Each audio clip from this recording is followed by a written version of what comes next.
Assalamualaikum warahmatullahi wabarakatuh. Terima kasih atas kesempatannya. Perkenalkan, nama saya Amelia Putri Yuristo dengan NIM 2019-210616.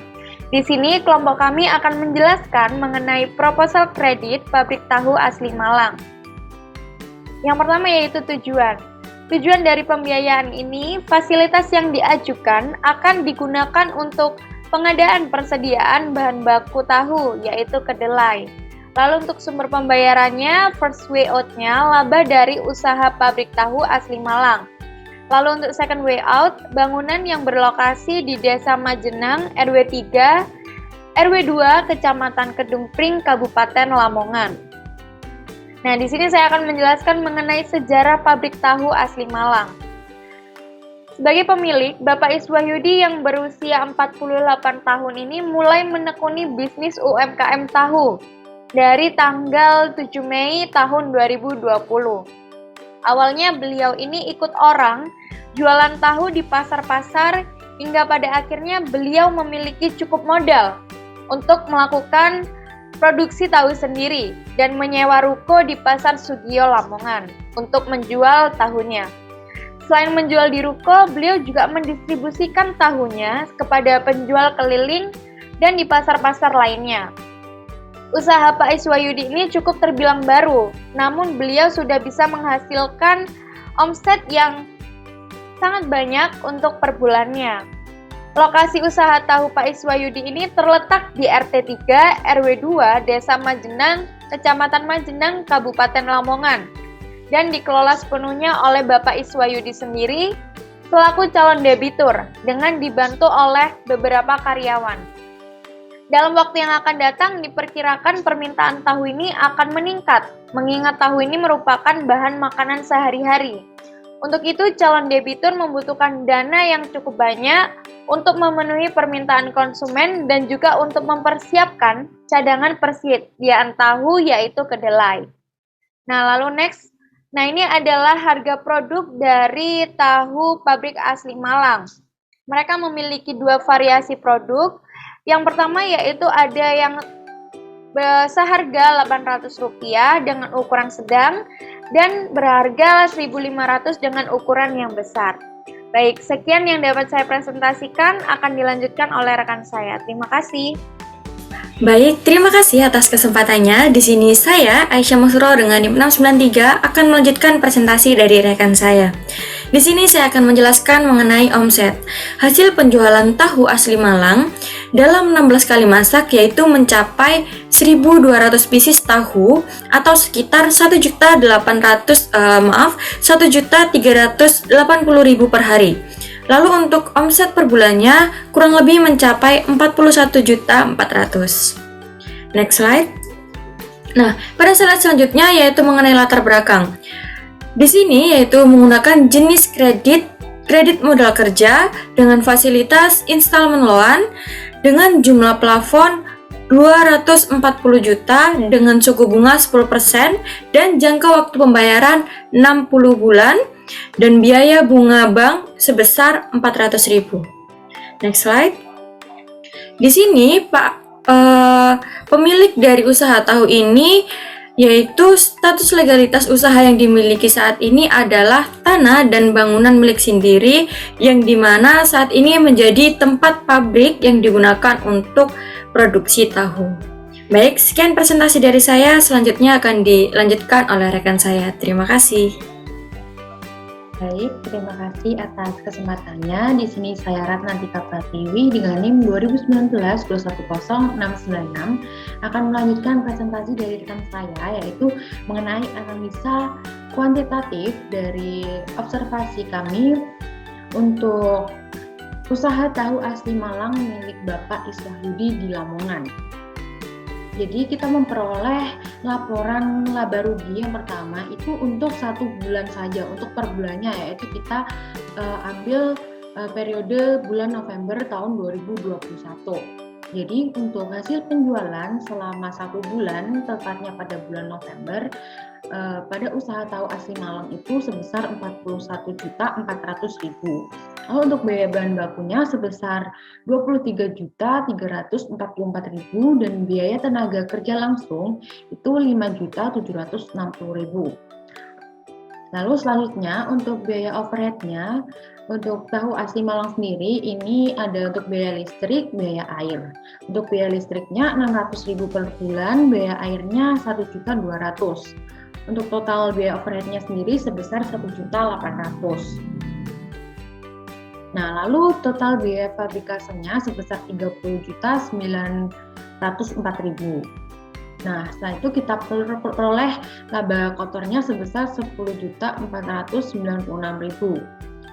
Selanjutnya, biaya operasional untuk sewa lapak di pasar per bulannya itu sebesar 100.000 dan biaya transportasi dan distribusinya untuk biaya transportasi per bulannya itu 1.500.000 dan kita peroleh laba bersihnya sebesar 8.896.000.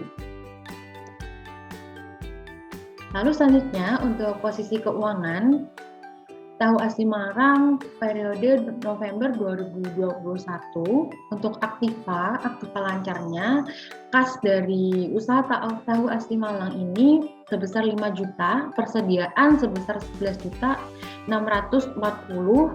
untuk perlengkapan kantor itu sebesar 325.000 dan totalnya untuk aktiva lancar sebesar 16.965.000. Nah, untuk aktiva tetap untuk mesin penggiling sebesar 20 juta, untuk akumulasinya sebesar 1 juta, lalu untuk mobil itu sebesar 250 juta, untuk akumulasi penyusutannya sebesar 25 juta. Nah, lalu untuk bangunan sebesar 700 juta, totalnya untuk aktiva tetapnya diperoleh 944 juta. Lalu untuk total seluruh aktiva lancar ditambah aktiva tetap sebesar 900 juta 60.965. Nah, lalu selanjutnya untuk pasifa. Untuk modalnya pada tahu asli Malang ini sebesar 710.965, untuk laba berjalannya sebesar 250 juta dan total pasifanya sebesar 969.65 juta. Jadi balance antara aktiva dan juga pasifa. Next slide untuk perhitungan rasio. Yang pertama untuk rasio aktivitasnya, untuk perputaran aset tetap pada usaha tahu asli Malang ini kita peroleh 0,05 kali. Tadi penjualannya 41.400.000 dibagi dengan aset tetapnya 900.60.965. Lalu untuk rasio profitabilitasnya, untuk net profit margin-nya atau NPM-nya itu kita peroleh sebesar 21% dan untuk gross profit margin atau GPM sebesar 25%. Dan return on asset atau ROA-nya sebesar 1%. Baik, itu saja presentasi dari saya. Untuk selanjutnya akan dilanjutkan oleh rekan saya. Terima kasih. Baik, sebelumnya Assalamualaikum warahmatullahi wabarakatuh. Terima kasih atas kesempatannya. Di sini saya Melinda Putri Kirana dengan NIM 2019-210-701. Nah, di sini saya akan melanjutkan presentasi dari rekan saya, yaitu di mana analisa kualitatif. Yang pertama ada aspek potensi pasar. Nah, tahu asli Malang ini itu memperkirakan jumlah uang yang akan masuk setiap bulannya itu berkisar antara 228.096.000 per bulannya. Nah, perhitungan tersebut itu sudah dipertimbangkan dengan beberapa analisis permintaan pasar di tahun yang akan mendatang. Karena tahu asli Malang ini tuh sudah melampaui batasnya untuk menjual per bulannya. Nah, kemudian yang kedua ada kepemilikan dan aspek manajemen. Nah, tahu asli Malang itu dimiliki oleh calon debitur dan dikelola sepenuhnya oleh Pak Iswahyudi sendiri dan dibantu dengan 4 karyawannya. Nah, pengelolaan bisnis ini itu yang digunakan masih menggunakan sistem pengelolaan sederhana oleh Bapak Iswahyudi sendiri. Kemudian yang ketiga ada aspek bisnis, di mana usaha tahu ini itu sangat banyak jenis di Lamongan. Nah, tahu asli Malang itu memang baru, namun karena pemilik sudah lama ikut orang produksi tahu sebelumnya itu, mereka itu mempunyai pelanggan yang tetap sehingga dapat bertahan menghadapi produk yang dengan kompetitor lain. Nah, tahu yang diperdagangkan oleh calon debitur ini tuh diproduksi sendiri di rumahnya karena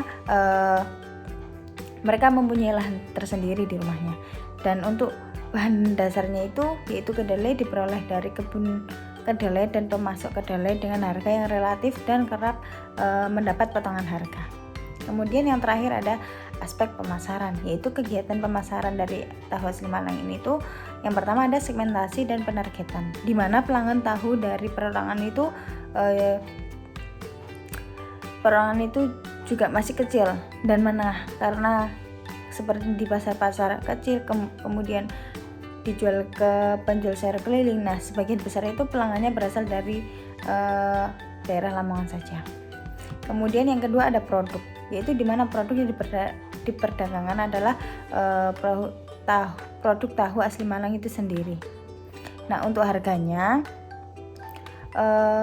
untuk harga ukuran tahu kecil itu 800 dan ukuran yang besar itu 1.500 per potongnya. Kemudian dengan ada promosinya itu tidak ada strategi promosi khusus, karena yang digunakan adalah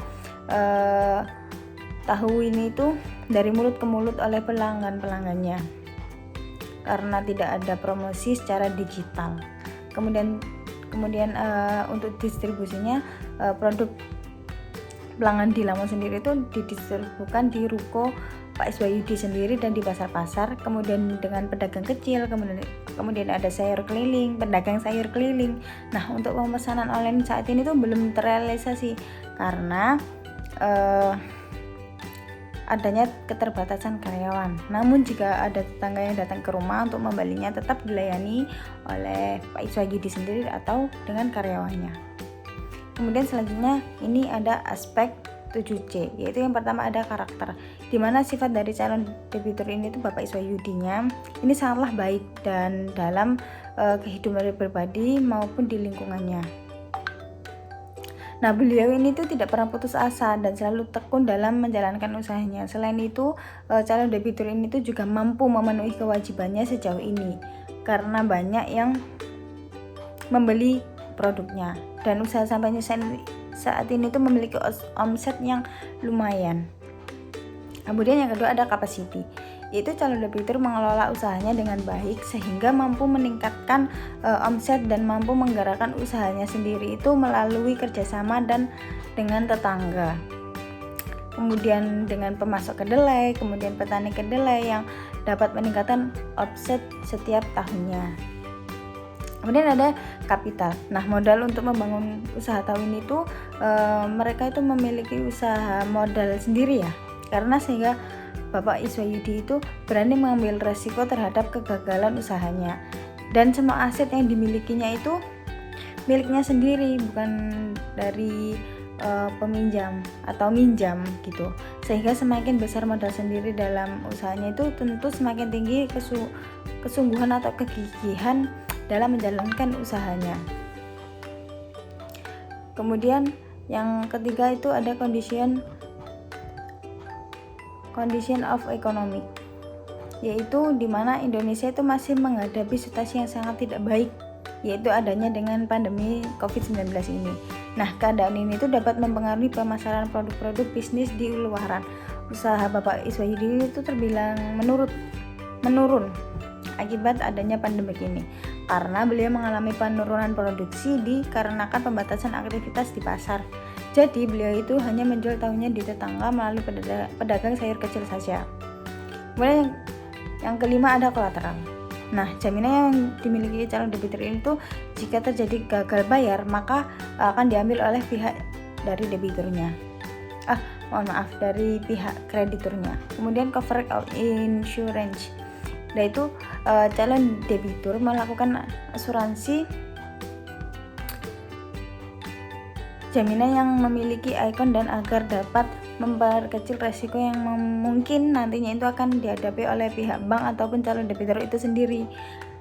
Kemudian ada constraint, yaitu usaha tahu asli Malang itu milik Bapak Iswayudi ini itu tidak yang memungkinkan suatu usaha tersebut untuk tidak dijadikan atau tidak dijalankan atau dilanjutkan lagi, dan usaha tersebut itu sudah didirikan sudah beliau ikut dengan orang lain untuk melakukan produksi itu juga dengan berjalan dua.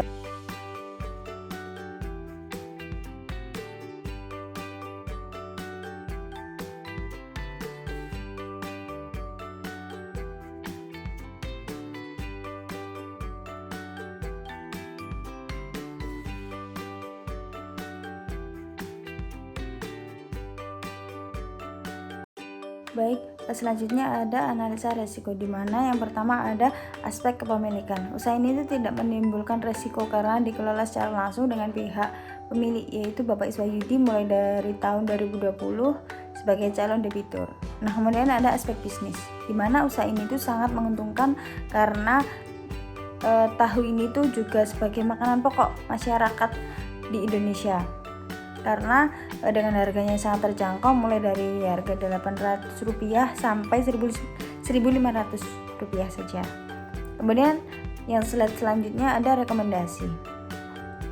Nah, yang pertama, pemilik tahu asli Malang itu tidak terdaftar dalam daftar hitam Bank Indonesia atau disebut dengan DHBI, yaitu kemudian dan daftar rekening macet Bank Indonesia DKMBI. Kemudian yang kedua, usaha yang dijalannya itu sangat lancar karena dan menghasilkan keuntungannya. Kemudian yang ketiga, ada jaminan sangat baik dengan mengcover seluruh pinjaman dari banknya. Kemudian yang keempat, ada karakter calon debitur sangat baik dan terbuka.